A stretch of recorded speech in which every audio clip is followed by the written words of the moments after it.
दुनिया के सब यजीद इस गम में मर गए। दुनिया के सब यजीद इस गम में मर गए।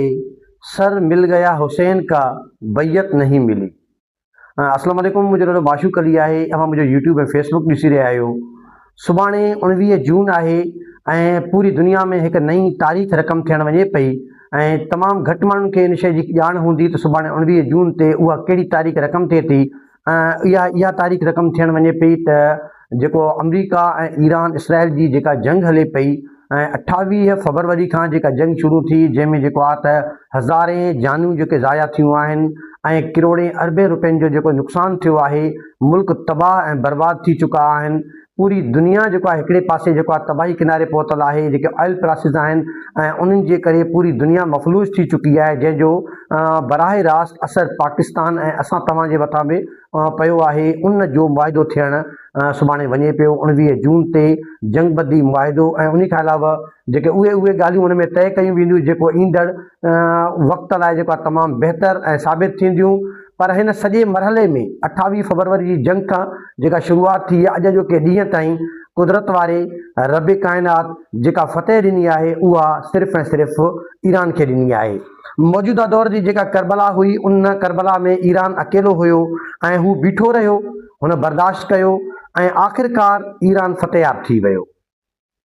आख़िरकार ईरान फ़तेहयाब थी वियो। 19 जून यानी सुभाणे जेको आहे त जेको स्विट्ज़रलैंड में हिकिड़ो रिज़ॉर्ट आहे, जेको आहे उते जेके ॻाल्हियूं रखियल आहिनि ऐं मुआइदो थियणु वञे पियो। ऐं उन मुआइदे में जेको आहे त जेके नुक़्ता आहिनि ऐं उन्हनि मुआइदनि जे जेके नुक़्ता रखिया विया आहिनि, उन्हनि खे अगरि ॾिसिजे त उन मुआइदे जे जेके नुक़्तनि में ऐं उन में जेके ॿिया बि नुक़्ता आहिनि उहे ॾिसजनि त ऐं आख़िरी जेको मरहलो जेको थींदो ॻाल्हियुनि जो ऐं उन मुआइदे में जेको आहे हतमी मुआइदो जेको वञे पियो थियणु, उन हतमी मुआइदे जा जेके नुक़्ता आहिनि उनखे ॾिसो त पहिरीं जेको 12 ॾींहंनि जी जंग लॻी हुई, उहा 12 ॾींहंनि जी जंग, उन खां बाद में जेका 39 ॾींहंनि जी जंग जेको आहे 28 फरवरी खां शुरू थी। ऐं उन ॿई जंगूं जेके आहिनि उन्हनि खे ॾिसिजे त ॿिन्ही जंगुनि खे जेको आहे त ईरान पंहिंजी बहादुरी सां, बुर्दबारी सां, सब्र सां, कुर्बानीनि सां उहा जेका फ़तेह कई आहे। मैदान जंग हुजे या ॻाल्हियुनि जो मरहलो हुजे, ॿिन्ही सूरतुनि में जेको आहे ईरान जी फ़तेह थी आहे। ऐं अॼु अमरीका इसराइल जी हालति उहा आहे जेको पूरी दुनिया में ऐं उन्हनि खे जेको आहे त माण्हू जेको आहे लानत मलामत कनि पिया, छो जो उन्हनि जॾहिं जंग जी शुरूआति कई हुई उन में जेको आहे उन्हनि सबबु पंहिंजा ॼाणा हुया त उन्हनि में जेको आहे त इहा ॻाल्हि कई हुई त जेको आहे त ईरान ख़तरनाक हथियार ठाहिणु वञे पियो। अहिड़े क़िस्म जो कूड़ अॼु खां काफ़ी वक़्तु अॻु में इराक़ जे बारे में सदर सदाम हुसैन जे बारे में बि जेको आहे त हुननि इहा वावेला करे ऐं इराक़ खे तबाह ऐं बर्बादु कयो हुयो। ऐं उन खां बाद में दुनिया जे केतिरनि मुल्कनि जे मथां अहिड़े क़िस्म जा जेको आहे इल्ज़ाम हणी ऐं उन्हनि मुल्कनि खे तबाह करे उन्हनि जी जेका तेल आहे, गैस आहे, जेको बि मैदनियात आहे, उन्हनि जे मथां कब्ज़ा करे जेको आहे त हुननि पाण खे अमीर ऐं हुननि खे तबाह बर्बादु करे छॾियो। ठीकु अहिड़ी तरह जेको आहे त हिन ई साल में जेको आहे त वेझर में तव्हांखे यादि हूंदो वेनेज़ुएला जेको आहे त अमेरिका जो तमामु वेझो हिकिड़ी रियासत आहे ऐं उन्हनि जे तेल जे मथां कब्ज़ो करण जे लाइ कीअं ऑपरेशन करे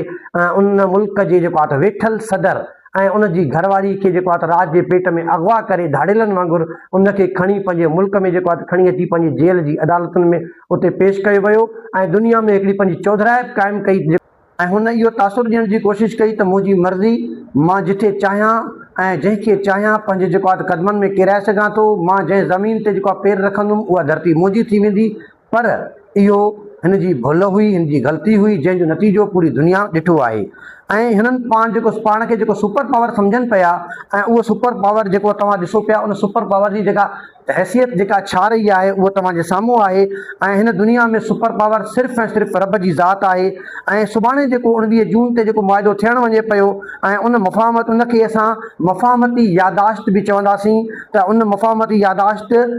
में जेको आहे त मुआइदो जेको थिए पियो, उन मुआइदे में जेके मामलात आहिनि उहे कीअं थियनि पिया ऐं ॿई धुरियूं सुभाणे उते जेको आहे त मौजूदु थी करे उन में सहियूं कंदियूं। ऐं उन खां बाद में बाज़ाब्ता तौर ते सुभाणे सही करण खां पोइ जेको आहे त बाज़ाब्ता तौर ते जेका जंगबंदी आहे उनजी शुरूआति थी वेंदी। ऐं इन जंगबंदी में सिर्फ़ु अमरीका, ईरान ऐं इसराइल कोन आहिनि, इन में लिबनान के भी शामिल किया वियो आहे, जेको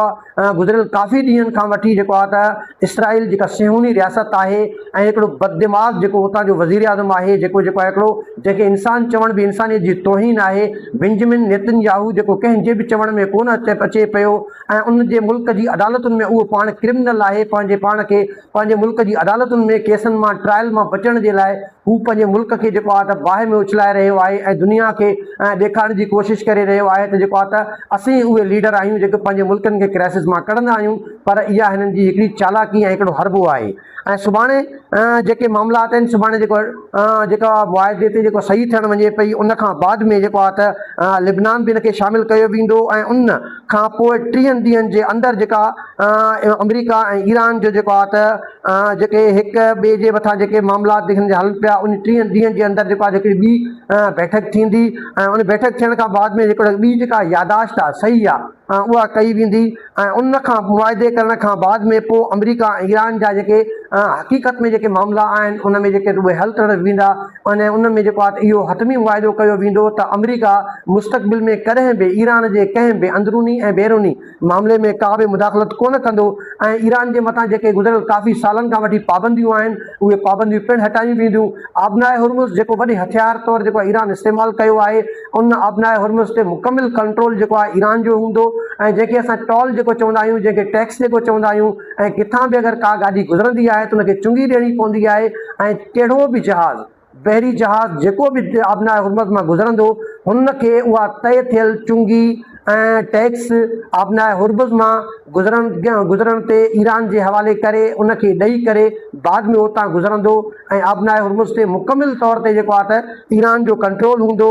ऐं अमेरिका ईरान जी मुकमिल ख़ुदि मुख़्तियारी जो एहतराम करण जो पाबंद हूंदो। मार्को रूबियो समेत जेको आहे अमेरिकी सदर डोनाल्ड ट्रम्प बार बार जेको चवनि पिया त असां ईरान खे $1 बि कोन ॾींदासीं। जनाब, तव्हां खां ईरान $1 जी डिमांड कोन पियो करे, ईरान तव्हां खां उहा डिमांड करे पियो जेका उनजी ज़ाती जेका मिल्कियत आहे, ज़ाती उनजा पैसा तव्हांजी बैंकुनि में जेके तव्हां फ्रीज़ करे रखिया आहिनि, जेके रोकिया आहिनि, उहे पैसा तव्हां फ्रीज़ करे ॾियो, उन्हनि खे वापसि कयो ऐं जंहिंजो तव्हां मुआइदो बि कयो आहे जेको आहे तव्हां उनखे जेको आहे त मरहलेवार उहे पैसा बि जेको आहे उनखे जेको वापसि कया वेंदा ऐं सुभाणे वारो ॾींहुं जेको आहे त पूरी दुनिया जे लाइ जेको आहे अहमियत जो ॾींहुं आहे ऐं उन खां बाद में जेको आहे हीअ जेके मामलात आहिनि उहे इनशा बहितरी तरफ़ वेंदा ऐं जेको मुआइदो जेको थींदो इन मुआइदे में ऐं इहो बि जेको आहे नुक़्तो हिन में रखियो वियो आहे त अमेरिका मुस्तक़बिल में जेको आहे मशरिक़ वस्ता माना ख़ासि तौर ते जेको मिडिल ईस्ट आहे ऐं इन में जेको आहे त का बि फ़ौजी साज़ो सामान ऐं फ़ौजी जेको आहे त मतिलबु उनजो अंग जेको कोन वधाईंदो ऐं उते जेको आहे फ़ौजी पंहिंजी जेको आहे त को असर रसूख़ उनजो कोन रखंदो ऐं अमेरिका ईरान ते कंहिं बि क़िस्म जी जेका का मुदाख़लत न कंदो। बदिले में ईरान बि जेको आहे त अमेरिका जी जेका ख़ुदि मुख़्तियारी आहे उनजो एहतराम कंदो ऐं ईरान जे मथां बार बार जेको इहा ॻाल्हि कई वञे थी त जोहरी प्रोग्राम जेको आहे उनखे ख़तमु कयो वेंदो। ईरान जंग शुरू थियण खां पहिरियों ई जेको आहे त जॾहिं ओमान में ॻाल्हियूं हलनि पियूं त ईरान उन वक़्तु ई जेको आहे त आमादगी ज़ाहिर कई हुई त असां हिकु मख़सूस हद ताईं जेको आहे त जेको जोहरी प्रोग्राम आहे असांजो जेको पंहिंजी मुल्क जी ज़रूरतुनि जे लाइ जेको आहे त बिजली पैदा करणु आहे, उन खां गॾोगॾु ॿियूं जेके ज़रूरत जूं शयूं आहिनि ओतिरे हद ताईं असां इहो इस्तेमालु कंदासीं, यूरेनियम इस्तेमालु कंदासीं। हथियारनि जी डोड़ में हू न पिया अचणु चाहिनि, पर अमेरिका जेको पाण खे बहादुर अमेरिका सम्झंदो आहे हुनखे दिमाग़ में हवा हुई ऐं जेका अलहमदुलिल्लाह उहा तमामु हुननि खां निकिरी बि वई आहे ऐं हाणे जेको आहे हुनखे ख़बर पइजी वई आहे त जेको आहे हिकिड़ो कामिल ईमान जेको कंहिं रियासत सां, कामिल ईमान कंहिं क़ौम सां जेको टकराइण जो छा नतीजो निकिरंदो आहे ऐं त ईरान जोहरी प्रोग्राम खे ख़तमु कंदो ऐं उन खां बाद में जेको आहे त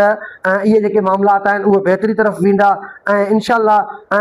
हाणे ॾिसण जी ज़रूरत इहा आहे त हीअ मामला सुभाणे त ख़ैर ख़ूबी सां कंहिं न कंहिं हंधि वञी पहुचंदा, पर जॾहिं 28 जॾहिं फरवरी ते अमेरिका ऐं इसराइल गॾिजी जॾहिं हमिलो कयो हुयो, मिनाब स्कूल जेको हुयो उन जे मथां जेको हमिलो कयो हुयो ऐं जंहिंमें जेको आहे त 100 खां वधीक 152-53 ॿार जेको हुते शहीद थी विया हुया ऐं उहे ॿार शहीद थिया। उन खां बाद में जेको समें ॿिया आम जेके शहरी हुया उहे शहीद थी विया हुया ऐं समें बिल्डिंगूं तबाह थी वियूं। उन में ख़ासि जेको आहे उन में जेका शहादत जेका थी हुई जेको सुप्रीम लीडर आहिनि आयतुल्ला ख़ामनई जेको आहे त उहे शहीद थी विया हुया। छा हिननि इहो सम्झो हुयो त सुप्रीम लीडर खे शहीद करणु ऐं वॾे वॾे जर्नलनि ऐं वॾनि वॾनि ऑफिसरनि ऐं स्कूलनि खे तबाह करण सां, अस्पतालुनि खे तबाह करण सां इहा क़ौम ज़ेर थी वेंदी? असां जेको आहे त वेनेज़ुएला वांगुरु यकदमि उनजे मथां कब्ज़ो करे वेंदासीं, इराक वांगुरु उनजे मथां कब्ज़ो करे वेंदासीं, ऐं इहो हिननि जो जेको ख़्वाबु हुयो उहो चिकनाचूर थी वियो। ईरानी क़ौम हिकु बहादुर क़ौम आहे, उन्हनि बीह करे हिन जो मुक़ाबिलो कयो आहे ऐं हिननि खे जेको आहे त चणा चबाया आहिनि ऐं उनजो इहो दुनिया पाण पंहिंजी अखियुनि सां ॾिठो आहे त उहो अमेरिका जेको दुनिया खे पंहिंजे इशारनि ते नचाए पियो, अॼु उहो ईरान जे इशारनि ते नचे पियो ऐं उहो ईरान जंहिं तरह जी डील चाहे पियो उन तरीक़े सां उहा डील थियणु वञे पई। ऐं ईरान जा उहे बहादुर जेके अॻुवान आहिनि, उन में बाकर कालिबाफ हुजे, अब्बास इराक़ची हुजे, या जेको आहे त रहबर साहब हुजनि, ऐं उन्हनि सभिनी साबित क़दम रही करे जेको आहे पूरी दुनिया खे ॾेखारियो आहे त जॾहिं क़ौमुनि जा अॻुवान ऐं क़ौमूं जॾहिं गैरतमंद हुजनि ऐं पाण पंहिंजे पेरनि ते बीहण जी सघ रखनि, दुनिया जी का बि ताक़त उनखे नेस्तो नाबूद नथी करे सघे। जेको असां उमेदु कयूं था सुभाणे 19 जून जुमो आहे ऐं स्विट्ज़रलैंड में जेको मुआहिदो थियणु वञे पियो, इंशाअल्लाह जेको आहे त ईरान जे जेको आहे त हक़ में उहो तमामु जेको आहे त मुआहिदो थी वेंदो। ऐं आलम इस्लाम में हिन वक़्तु ताईं अगरि कंहिं बि क़ौम, कंहिं बि मुल्क इस्लाम जी सरबुलंदी लाइ जाकोड़ कई आहे त उहो वाहिद ईरान आहे।